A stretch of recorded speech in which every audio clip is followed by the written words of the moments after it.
Physics का next topic start करें। हमारा नेक्स्ट टॉपिक है conservation of mechanical energy of A freely falling body. उससे लास्ट लेक्चर में हमने डिस्कस किया था टाइप्स ऑफ एनर्जी में kinetic energy and potential energy.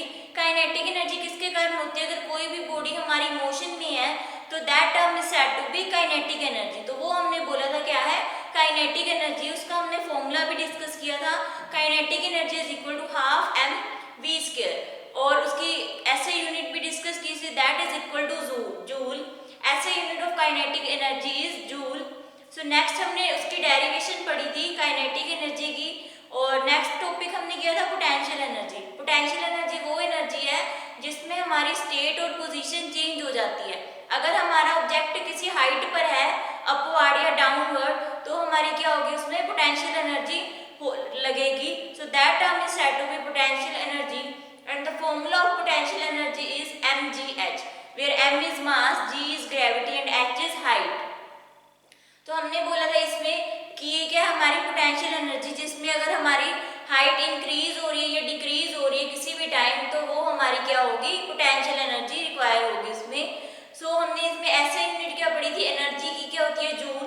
तो इसमें चाहे हम बात करें काइनेटिक एनर्जी की चाहे पोटेंशियल एनर्जी की, उसकी ऐसे यूनिट भी सेम होगी, दैट इज ऑल्सो जूल। तो नेक्स्ट इसमें डेरिवेशन हमने डिस्कस की थी, हमने फॉर्मूला डिस्कस किया था, इसको प्रूव किया था कि वो mgh के इक्वल है। तो नेक्स्ट आज हम पढ़ेंगे conservation of mechanical energy of A freely falling body. Next हम कंजर्वेशन डिस्कस करेंगे। तो इसमें हम क्या लेंगे? कंसीडर कर लिया हमने मास m जो कहाँ रेस्ट पोजीशन पर है और हाइट उसकी क्या है? h और अबव द रेफरेंस लेवल। सो इसमें हम कंसीडर करेंगे, consider a body of mass m at rest. Consider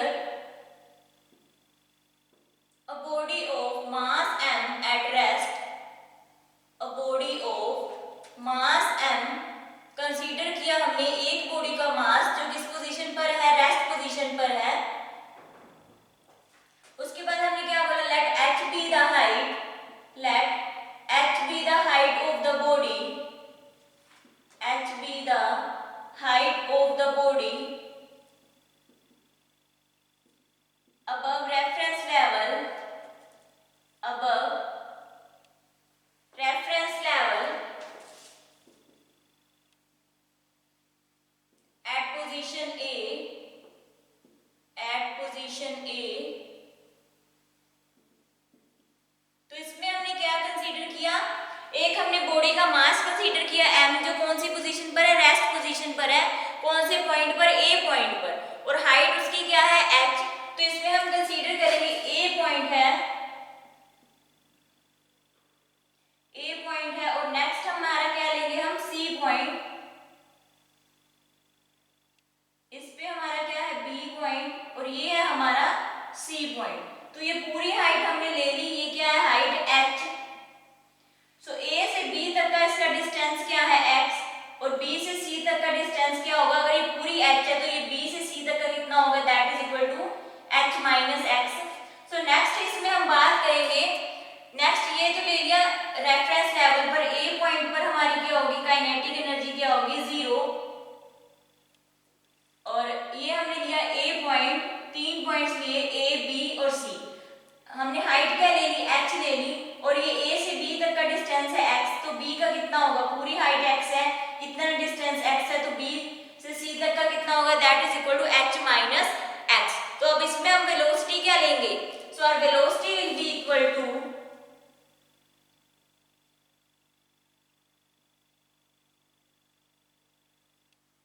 तो ये वेलोसिटी हमारी किसकी इक्वल होगी?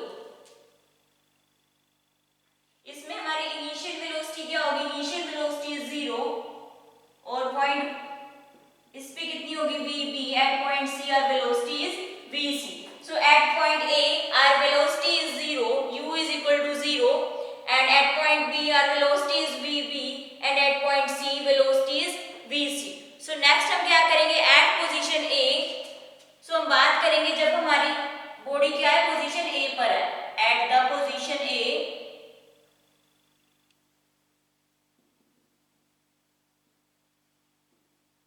पोजीशन A पर हमारी u क्या है? हमारा 0 और हाइट हमारी क्या है? Height is equal to h। So इसमें अगर हम लगाएं पोटेंशियल एनर्जी क्या होगी? पोटेंशियल एनर्जी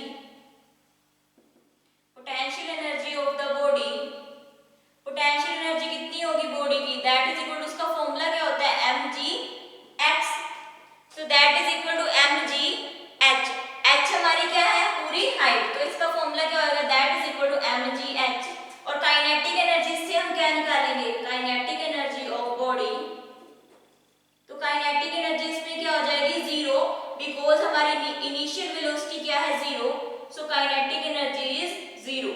सो इसमें अब हम टोटल एनर्जी कैसे निकालेंगे, सो टोटल मैकेनिकल एनर्जी किसके इक्वल होगी, sum of potential energy plus kinetic energy, potential energy plus kinetic energy plus kinetic energy.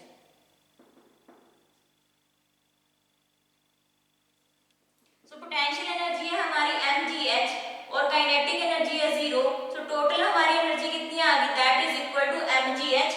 ये हमारी होगी first equation. So this is our first equation when it is at point a, position जब हमारी ए पर है तो हमारी टोटल एनर्जी कितनी आई, that is equal to mgh। So next अगर हम बात करें पोजीशन बी की, तो पोजीशन बी पे अगर हमारी बॉडी फॉल कर रही है, हमारी बॉडी पोजीशन बी पर फॉल कर रही है एट ए डिस्टेंस x, कितने डिस्टेंस पर, x, पॉइंट बी पर हमारी ये कितनी है, h माइनस x, क्योंकि ये पूरी हाइट हमने ले ली h और इतना डिस्टेंस था x, तो b से c तक का कितना होगा, h minus x। So now we will discuss at point b our position will be. So अब हम बात करेंगे second, when it is at position b, at the position b, position b पर क्या होगी, इसमें क्या है हमारा पोटेंशियल एनर्जी क्या होगी, mgh माइनस x, क्योंकि हमारा डिस्टेंस b से c तक का कितना है, that is equal to h minus x, क्योंकि बॉडी फॉल कर रही है कितने डिस्टेंस से, h डिस्टेंस से, तो पोटेंशियल एनर्जी हमारी हो जाएगी, so potential energy of the body is equal to potential energy of the body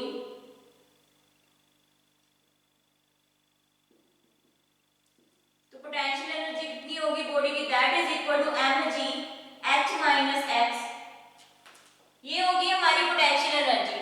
so as we know the equation of motion, equation of motion हमारी क्या होती है, equation of motion is equal to v square minus u square is equal to 2ax, तो 2a की जगह हम क्या ले लेंगे, 2gx। So next we will write as we know equation of motion is, equation of motion का हमें पता है किसकी इक्वल होती है, दैट इज इक्वल टू, तो ये हमने बात की पॉइंट पोजीशन ए पर, पोजीशन ए पर हमारी कितनी आई, that is equal to total energy कितनी आई, mgh। तो ये थी हमारी फर्स्ट इक्वेशन। अब हम नेक्स्ट करेंगे पॉइंट बी पर, हमारा जब पोजीशन बी पर है तो हमारी कितनी होगी, फर्स्ट हमने क्या लिया, बॉडी फॉल कर रही है कितने डिस्टेंस से, x डिस्टेंस से, x डिस्टेंस से बॉडी फॉल कर रही है, तो हमारी कितनी होगी potential energy, that is equal to mgh minus x, mgh minus x। तो इससे हमने क्या लगाया, सेकंड इक्वेशन ऑफ मोशन, ये होगी हमारी फर्स्ट इक्वेशन जब हमारा पोजीशन था a पर। अब हम सेकंड इक्वेशन ऑफ मोशन लगाएंगे, वो किसके इक्वल होता है, v square minus u square, that is equal to 2as। और अब हमने स्टार्टिंग में ही बोला कि हमारी इनिशियल वेलोसिटी क्या है, जीरो, मींस u हमारा क्या है, जीरो, तो u हमारा जीरो हो गया और b पॉइंट पर हमारी वेलोसिटी कितनी है, vb, तो हम क्या राइट करेंगे, vp square minus zero, that is equal to 2gh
mgh minus x, mgh minus x plus kinetic energy कितनी है, that is equal to mgh। तो इसको जब हम ओपन करेंगे, mg को h के साथ करेंगे तो कितना आएगा, mgh minus of mgx plus mgx। तो माइनस से प्लस कैंसिल हो गया तो किसके इक्वल आई, that is equal to mgh। तो ये हमारी क्या होगी, सेकंड इक्वेशन। फर्स्ट इक्वेशन में भी हमारा क्या आया था, टोटल एनर्जी हमारी क्या आई थी, that is also mgh। And second जब हमने पोजीशन बी की बात की तो भी हमारी क्या आई, दैट इज आल्सो mgh। हमने क्या किया, फर्स्ट पोजीशन पर तो हमने किया था कि काइनेटिक एनर्जी हमारी क्या होगी थी, जीरो, मींस हमारे इनिशियल वेलोसिटी u क्या थी, जीरो। तो पोटेंशियल एनर्जी सिंपली क्या होगी थी, mgh। तो टोटल एनर्जी हमने कैसे निकाली, sum of potential energy plus kinetic energy. तो वो था हमारा पोजीशन जब हमारी बॉडी पोजीशन ए पर थी तो हमारी कितनी आई total energy, that is equal to mgh। और अगर हम बात करें पॉइंट बी की पोजीशन, जब हमारी बॉडी पोजीशन बी पर है तो हमारी पोटेंशियल एनर्जी कितनी होगी, potential energy is equal to mg और इतना डिस्टेंस कितना, that is equal to h minus x। तो पोटेंशियल एनर्जी होगी हमारी mgh माइनस x। तो हमें इक्वेशन ऑफ मोशन पता है, that is equal to v square minus u square is equal to 2as। तो यहाँ से अगर हम पॉइंट बी की बात करें, उसकी वेलोसिटी पॉइंट बी पर कितनी है, दैट इज vb। तो हमने v स्क्वायर की जगह क्या लिखा, vb square minus initial velocity हमारी 0 है is equal to 2gx। x acceleration की जगह हमने ग्रेविटी ले ली और डिस्टेंस हमारा कितना है, that is equal to x। तो यहाँ से vb स्क्वायर कितना आ गया, that is equal to 2gx। तो नेक्स्ट हमने क्या निकाली, काइनेटिक एनर्जी। काइनेटिक एनर्जी का फॉर्मूला हमें ऑलरेडी पता है, that is equal to half of mv square. तो हम पॉइंट बी की बात करें इसलिए हमने यहाँ पर vb स्क्वायर लगा दिया, half m as it is, vb square की वैल्यू क्या है 2gx। तो 2gx हमने यहाँ पुट किया, 2 से 2 कैंसिल, हमारी वैल्यू क्या आ गई 2mgx। So next total mechanical energy किसके इक्वल होती है, potential energy plus kinetic energy. और पोटेंशियल एनर्जी है हमारी mgh minus x plus kinetic energy है हमारी mgx। तो उसमें से माइनस और प्लस वाली टर्म्स कैंसिल हो गई तो हमारे पास क्या रह गया, mgh। तो ये थी हमारी जब बॉडी क्या है, पोजीशन B पर है। अब हम नेक्स्ट करेंगे जब हमारी बॉडी पोजीशन कहाँ पर है, C पर है। जब A पर थी तो हमारी काइनेटिक एनर्जी क्या थी, 0 थी। A पर काइनेटिक एनर्जी थी हमारी 0 और B पॉइंट पर अगर हमने देखा तो B पॉइंट पर हमने जैसे ही बॉडी फॉल की तो हमारा डिस्टेंस कितना हो गया, h माइनस x। अब अगर हम नेक्स्ट C पर देखें, it when it is at the reference level, means जब वो ग्राउंड की बात करें या किसी सरफेस की बात करें तो इस पे हमारी पोटेंशियल एनर्जी क्या हो जाती है, 0।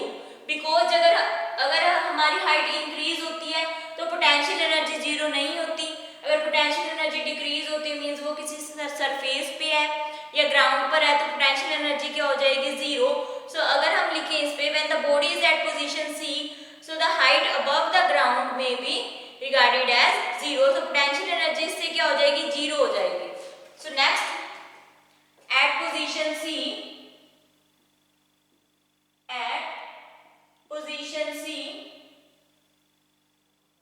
सो C पोजीशन पर हम क्या लेंगे, C पोजीशन पर हम बात करेंगे when the body is at position C, the height में above the ground may be regarded as 0। when the body is at position C, जब बॉडी हमारी कहाँ है, पोजीशन C पर, is at position C, the height में be the height above the ground is 0। तो height above the ground कितनी होगी, that is 0। Next इसमें 0 होगी तो पोटेंशियल एनर्जी इसकी क्या होगी, 0। So next equation of motion से हम क्या निकालेंगे, v square minus u square is equal to 2gh। So potential energy of the body is 0, potential energy of the body is 0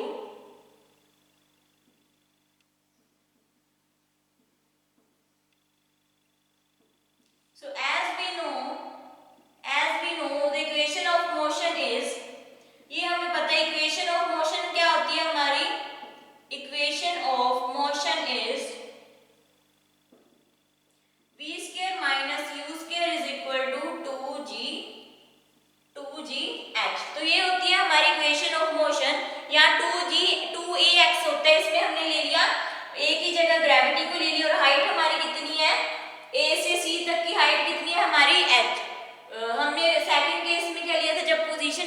की तो उसमें हमारी थी h minus x, A point था हमारा x पोजीशन पर और a से c तक की हाइट कितनी है h, और एक्सेलरेशन को हम ग्रेविटी से डिनोट कर रहे हैं। तो ये हम पोजीशन c की बात कर रहे हैं, तो यहाँ क्या आ जाएगा v c² और इनिशियल वेलोसिटी हमारी 0 है, तो इससे हमारी v c² किसके इक्वल होगी, value that is equal to 2gh। So next हमारी काइनेटिक एनर्जी किसके इक्वल होती है, kinetic energy of the body, kinetic energy of the body that is equal to half of mv²। तो अगर हमारी body position c पर है so that is equal to half of mvc², half of mvc², vc² की value है 2gh, सो 2 से 2 cancel that is equal to mgh। तो जितनी भी हमने इक्वेशंस निकाली है उन सभी में इसकी वैल्यू क्या आई है mgh, so this is equation third.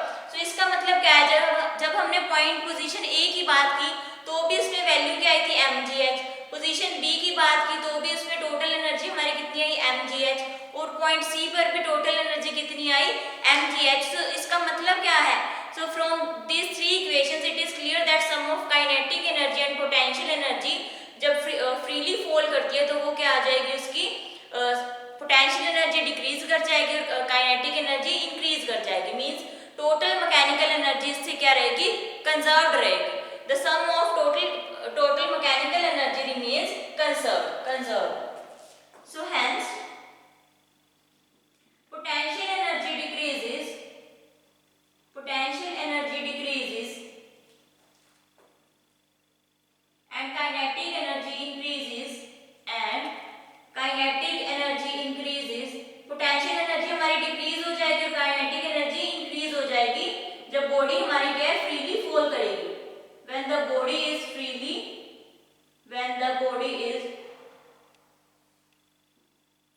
freely falling,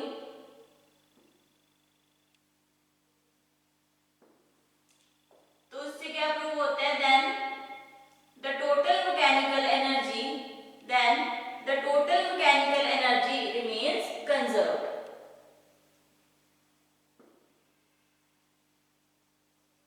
क्योंकि इसमें जब हमने पोजीशन A की बात की तो भी हमारी क्या आ रही थी, total energy that is also mgh, और अगर हमने जब पोजीशन B की बात की तो भी हमारी कितनी आ रही थी mgh, और पोजीशन C पर भी हमारी कितनी आ रही थी mgh। सो टोटल हमारी मैकेनिकल एनर्जी क्या होगी, कंजर्व्ड होगी, क्योंकि तीनों पाथ पे हमारी तीनों पॉइंट पर ही हमारी क्या आ रही थी, सेम आ रही थी, that is equal to mgh। So इससे हम बोल सकते हैं कि जैसे पोटेंशियल एनर्जी डिक्रीज करेगी काइनेटिक एनर्जी उसके साथ साथ क्या कर जाएगी, इंक्रीज कर जाएगी। पोटेंशियल एनर्जी तभी इंक्रीज करेगी जब वो क्या है, कोई हाइट पर है, या तो वो इंक्रीज करेगी या डिक्रीज करेगी, तो जब डिक्रीज करेगी तो काइनेटिक एनर्जी उसके क्या कर जाएगी, इंक्रीज कर जाएगी। तो इससे टोटल मोमेंटम हमारा क्या हो गया, कंजर्व्ड हो गया, क्योंकि टोटल मैकेनिकल एनर्जी क्या होगी, conserved, because total mechanical energy is equal to sum of potential energy and kinetic energy. So ये था आपका topic conservation of freely falling body. So next अब हम करेंगे पावर किसे कहते हैं, power. So our next topic is power.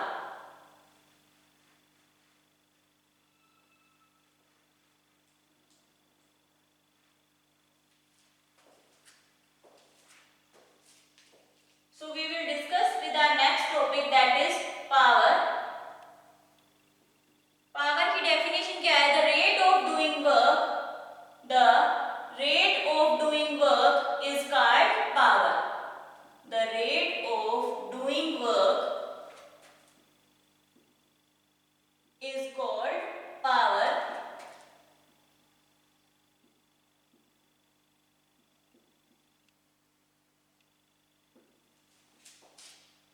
So rate of doing work is called power, कि हम कितनी एनर्जी से वो काम कर रहे हैं, कितनी पावर से कर रहे हैं, तो उस काम को करने के लिए हमें कितनी एनर्जी मिल रही है, that term is said to be power. Rate of doing work, कि हम कितना काम कर रहे हैं कितनी पावर से, so that term is said to be power. So power का फॉर्मूला क्या होता है, work done per unit time. So the formula of power is work done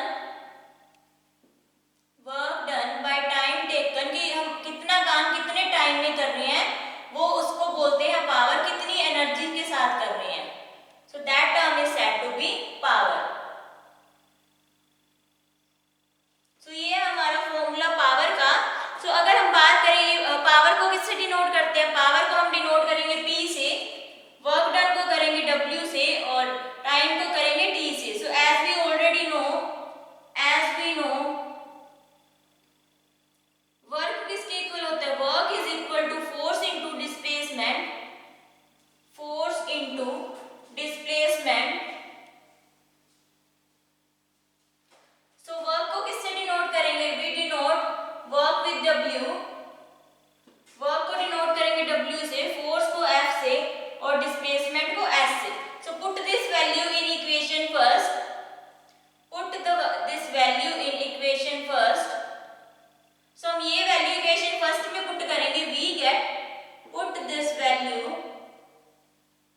value in equation second we get, put value of v in equation second,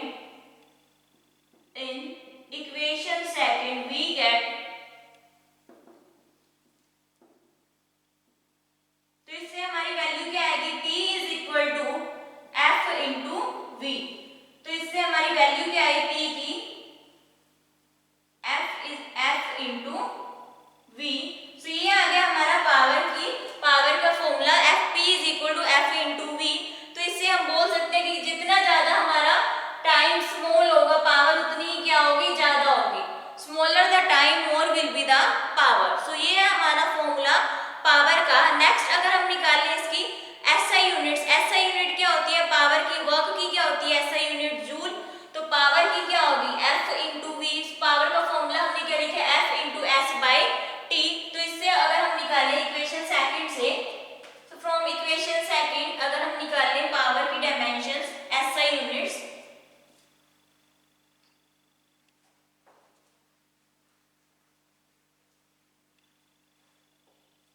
so SI unit of power is,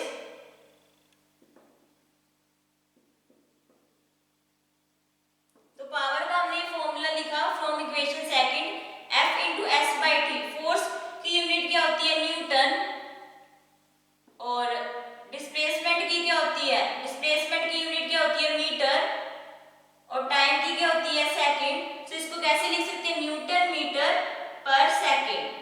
so power की unit क्या लिख सकते हैं, Newton metre पर second, या इसको लिख सकते हैं जूल पर सेकंड, क्योंकि न्यूटन मीटर किसके इक्वल होता है, 1 जूल। तो इसको या तो इसको लिख सकते हैं 1 joule by second, 1 joule by second. So 1 joule या 1 न्यूटन मीटर, इसको किसके इक्वल है, 1 जूल। SI यूनिट पावर की क्या होगी, SI unit of power is, newton metre को हम क्या लिख सकते हैं, watt. So SI unit of power is watt, SI unit of power is watt. तो ये आपको सभी की यूनिट्स पता होनी चाहिए।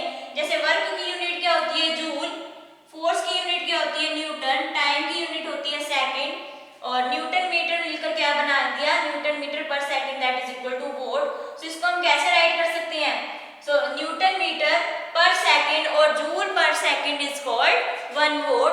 सो नेक्स्ट अगर हमने इसकी डायमेंशंस फाइंड आउट करनी हो, वो कैसे करेंगे, डायमेंशंस कैसे फाइंड आउट करेंगे। पावर की हमें पता है, पावर किसके इक्वल होता है, that is equal to work done per unit time, P is equal to W by T।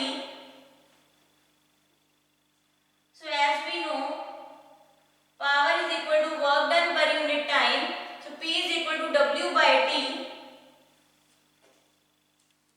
अब हम निकालेंगे इसकी डायमेंशंस ऑफ पावर।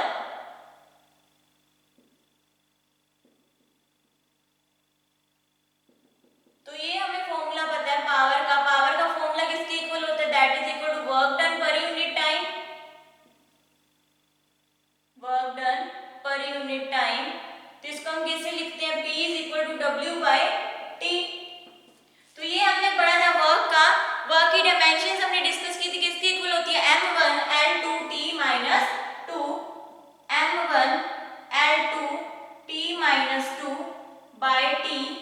टाइम को किससे डिनोट करेंगे, T से। तो ये T की पावर जब ऊपर जाएगी तो किसके इक्वल होगी, M1 L2T माइनस 3। तो ये किसकी डायमेंशन होगी, पावर की डायमेंशन क्या हुई, M1 L2T minus 3। So this is the dimension of power.